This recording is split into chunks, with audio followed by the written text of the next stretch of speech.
نبی علیہ الصلوۃ والسلام فرمایي وای تاسې زما وصیت واورئ او زما وصیت ومنئ. زما وصیت دا ده چې داسې مه کوئ چې تاسو د خپلې ښځې دپاره بانه غواړئ او تاسې بیا خپله ښځه وهئ، ترټی یې سئ او یا طلاق ورکوئ. داسې مه کوئ. د ښځو سره زیادتي مه کوئ، ښځې مه وهئ.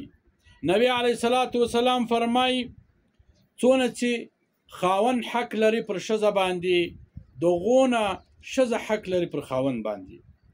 په بل حدیث کې نبی علیه الصلاة والسلام فرمایي په تاسو کې بهترینه سړی هغه ده، په تاسو کې بهترینه شخص هغه څوک ده چې د خپلو ښځو سره ښه سلوک کوي.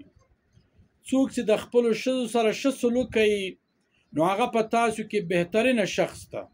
نو ای زما عزتمندو ورونو مسلمانانو، تاسو ښځو لره داسې پالتو بانې مه غواړئ چې هغې اسماجي کوچنۍ غلطي کړې وي او تاسې هغو ته پوچ ورد وایاست او د مور شکنځا ورته کوئ، د خور شکنځا ورته کوئ، د خاندان شکنځا ورته کوئ یا وهي یې.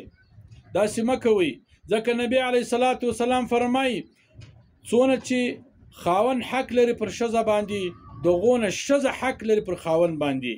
او نبی علیه الصلاة والسلام فرمایي په تاسو کې بهترین هغه سړی ده چې هغه د خپلو ښځو سره ښه سلوک کوي.